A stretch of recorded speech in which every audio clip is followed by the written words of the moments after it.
अगर आपने इस वीडियो को पूरा देख लिया तो मैं गारंटी देता हूँ साइंस में 40 आउट ऑफ 40, साइंस 2 में 40 आउट ऑफ 40 ये फिक्स है from my side. This is my words. अगर आपको लगता है साइंस से डर और आप सोच रहे हैं कि कैसे होगा इस बार का बोर्ड क्लियर, तो no worry, Sunbright classes is there. Hello everyone, my name is Yash. आप सब देख रहे हैं सनब्राइट क्लासेस और आज मैं आपको पढ़ाने वाला हूँ साइंस 1 के चैप्टर्स, जिसमें टोटल 10 चैप्टर्स हैं। और हम स्टार्ट करेंगे चैप्टर नंबर 1 से और हम उसको एंड करेंगे 10 तक, चैप्टर नंबर 10 स्पेस मिशन से। ठीक है, तो आज का चैप्टर हम फर्स्ट पढ़ने वाले ग्रेविटेशन के बारे में। ऐसे ही स्टार्ट करके हम पूरा 10 का 10 चैप्टर्स कंप्लीट करेंगे विद इन 1 मंथ और आपके बोर्ड के लिए हम एकदम उसको क्रिस्टल क्लियर कर देंगे। ठीक है, तो आज का जो फर्स्ट चैप्टर है उसका नाम है ग्रेविटेशन।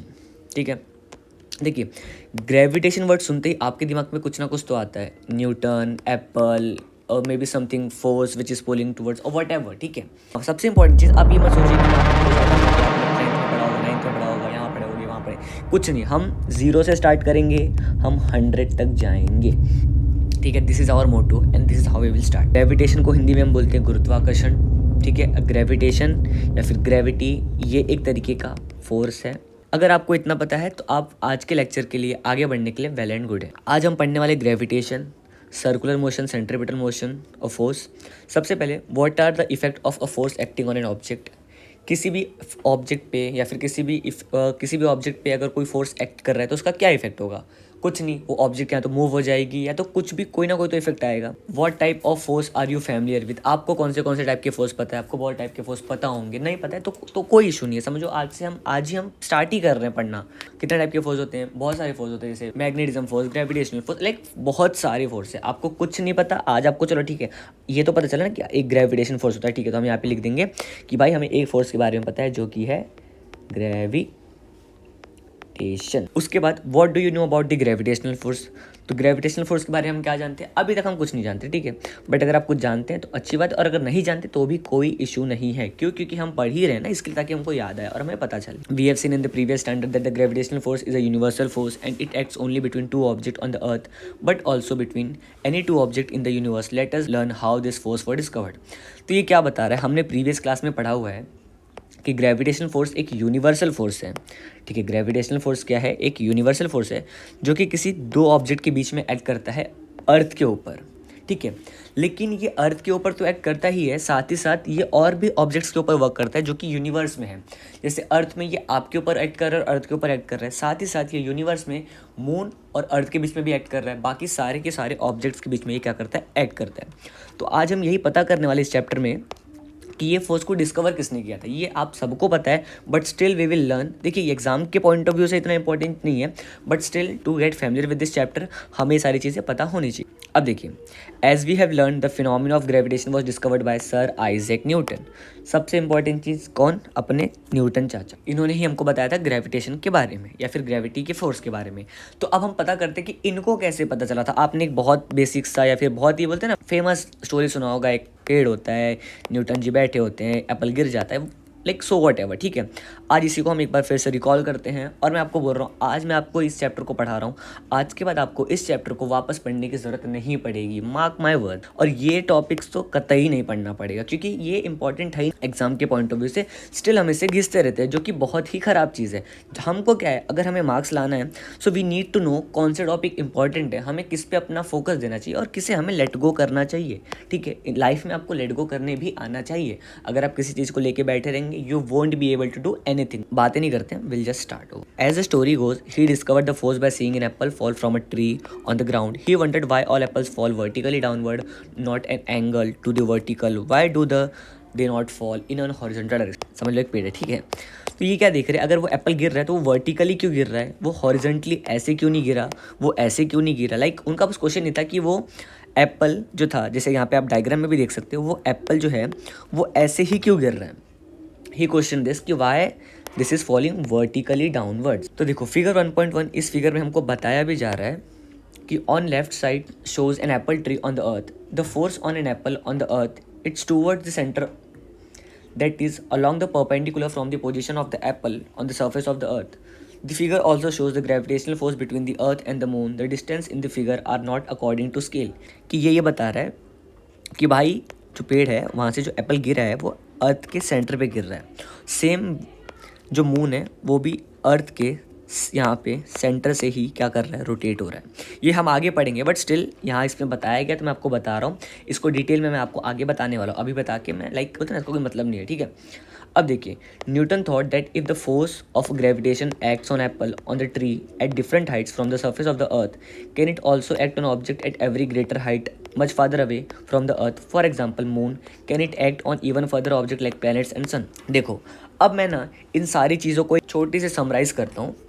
क्या बोला इसने भाई, देखो सबसे पहले हमको ये पता था कि जो ग्रेविटेशन है वो एक यूनिवर्सल फोर्स है, वो किसी दो चीज़ों के बीच में लगता है अर्थ में, साथ ही साथ वो दो चीज़ों के बीच में लगेगा यूनिवर्स में भी। So it means it is a universal force not only grounded with the earth. ठीक है, ये चीज़ हमारी क्लियर हो गई, आज के बाद इसको पढ़ने की ज़रूरत नहीं है। सेकेंड थिंग, अब हम पता करते हैं, जो सर आइजैक न्यूटन थे इन्होंने हमको बताया था ग्रेविटेशन के बारे में। तो इन्होंने क्या देखा, जो एप्पल फॉल हो रहा है वो वर्टिकली हो रहा है, हॉरिजॉन्टली ये सब क्यों नहीं हो रहा है। तो इनको क्या पता चला कि ये इसकी वजह से हो रहा है, क्योंकि यहाँ पे कोई एक ग्रेविटेशन का फोर्स काम कर रहा है जो कि सबको सेंटर की तरफ बोलते ना अट्रैक्ट कर रहा है।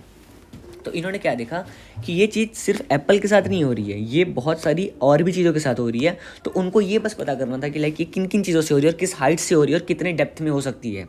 अब हम देखते हैं यहाँ पे फोर्स एंड मोशन के बीच का मैं आपको डिफरेंस बता देता हूँ। देखो सिंपल सा है, आप एक काम करो, आप कोई एक ऑब्जेक्ट ले लो, ठीक है, समझ लो ये ऑब्जेक्ट है, अब इस पर मैं फोर्स लगा रहा हूँ, ठीक है।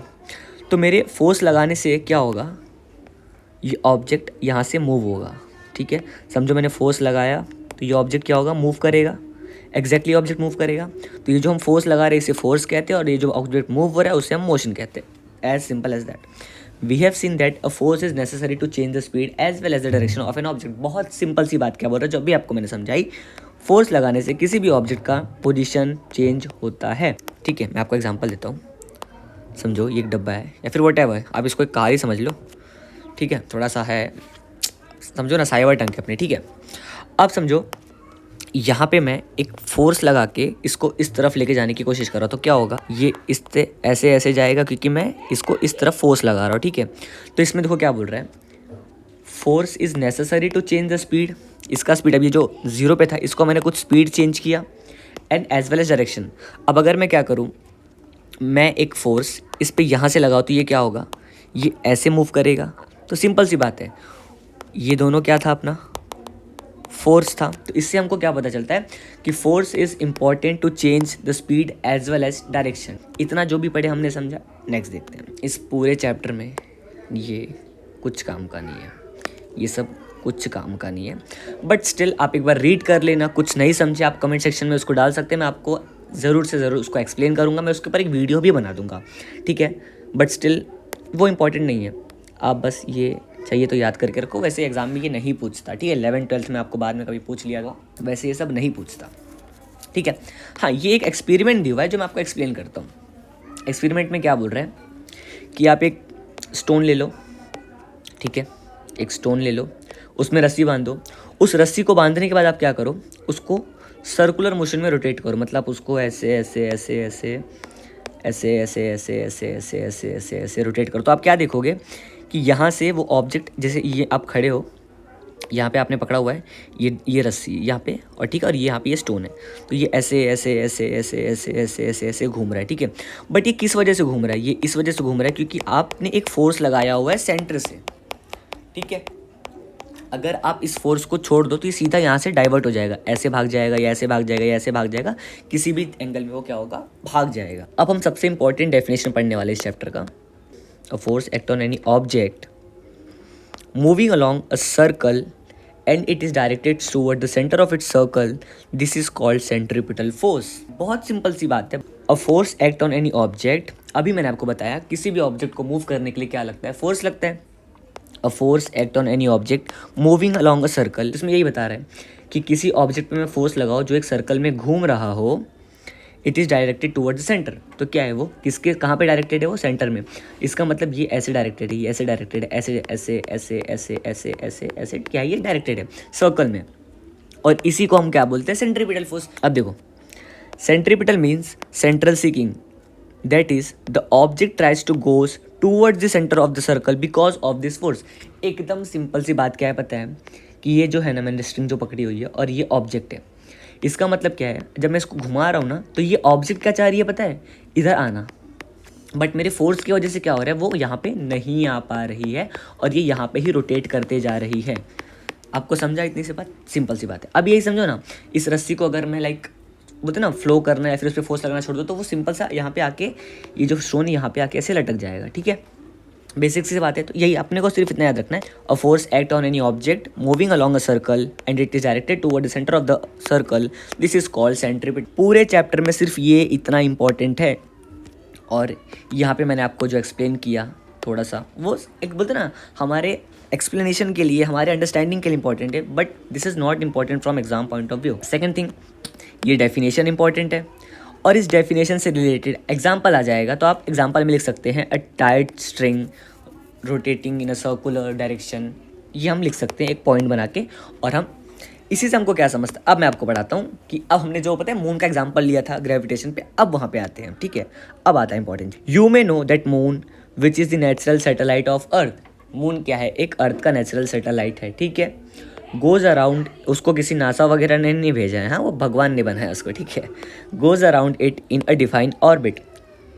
इसका मतलब क्या, सपोज करो ये अर्थ है और ये मून है, तो ये अर्थ को क्या कर रहा है, रोटेट कर रहा है, और उसका एक बोलते हैं ना एक ऑर्बिट है विच इज़ फिक्स, तो वो उसी में क्या कर रहा है, रोटेट कर रहा है। इतना समझा? The direction of the moon as well as speed constantly change during this motion. इसका मतलब क्या, बहुत इंपॉर्टेंट चीज़ आ गई यहाँ पे। इसका मतलब क्या, constantly changes during the motion. इसका मतलब ये कॉन्स्टेंटली क्या हो रहा है, चेंज हो रहा है। इसका मतलब ये हर इंटरवल पे, हर मोमेंट पे क्या हो रहा है, चेंज हो रहा है। Do you think some force constantly acting on the moon? क्या आपको लगता है कोई फोर्स कॉन्स्टेंटली एक्ट कर रहा है मून पे? What must be the direction of this force? How would its force have been? No such force acted. Do the other planet in the solar system revolve around the sun in a similar fashion?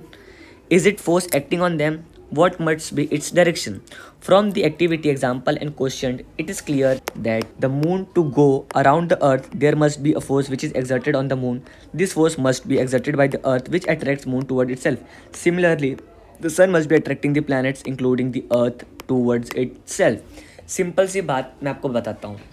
इसने क्या समझाने की कोशिश की कि देखो, हमने जब एक रस्सी में एक स्टोन को बांध के उसको हम घुमा रहे थे ना, तो ये क्या कर रहा था, घूमे जा रहा था, हम कोई फोर्स लगाए जा रहे थे।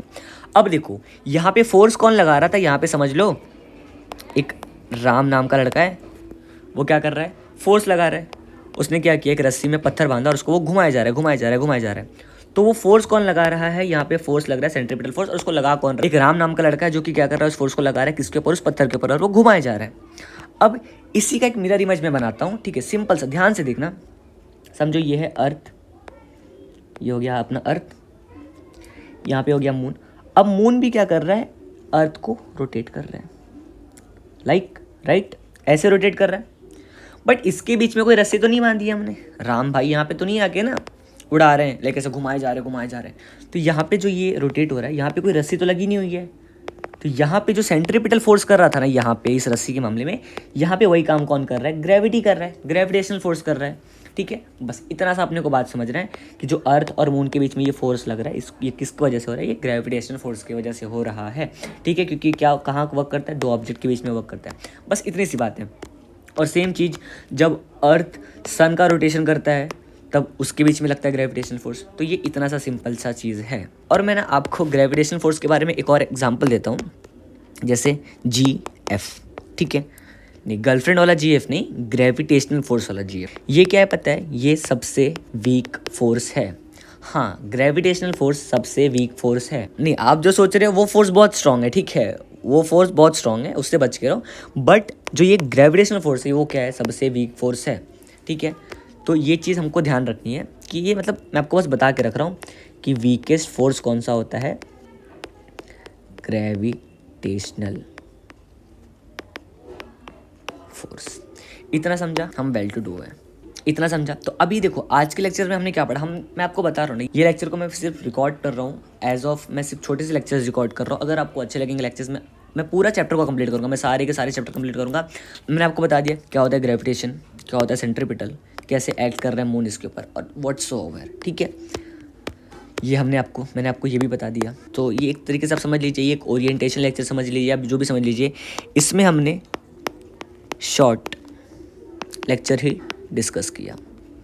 सेकेंड थिंग, कल से जो लेक्चर्स आएंगे वो एक प्रॉपर वे में आएंगे, उसमें हम अच्छे से 1 से 2 लेक्चर में हम सारे के सारे चैप्टर्स कंप्लीट करते जाएंगे। इन शॉर्ट मुझे 3 लेक्चर्स लगेंगे चैप्टर्स को कंप्लीट करते हुए, और मैं टेक्स्ट बुक के साथ साथ, जैसे मैंने आज टेक्स्ट बुक के साथ पढ़ाया है, अगर आप बोलेंगे तो मैं आपको नोट्स भी बनवा के दूंगा प्रॉपर, ठीक है, मैं सब करके दूंगा, बस आपको क्या करना है, आपको पढ़ाई करना है।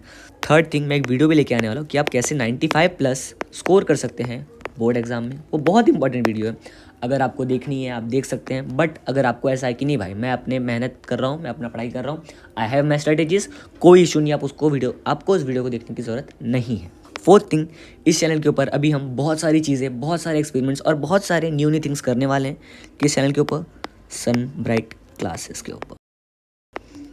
तो आप इस चैनल को सब्सक्राइब कर लीजिए। फिफ्थ थिंग, अगर आप मुंबई में रहते हो और अगर आपको ऑफलाइन कोचिंग चाहिए तो आप 9029025554 इस नंबर पे कांटेक्ट कर सकते हैं और आपको हमारी टीम बेस्ट एजुकेशन प्रोवाइड करेगी।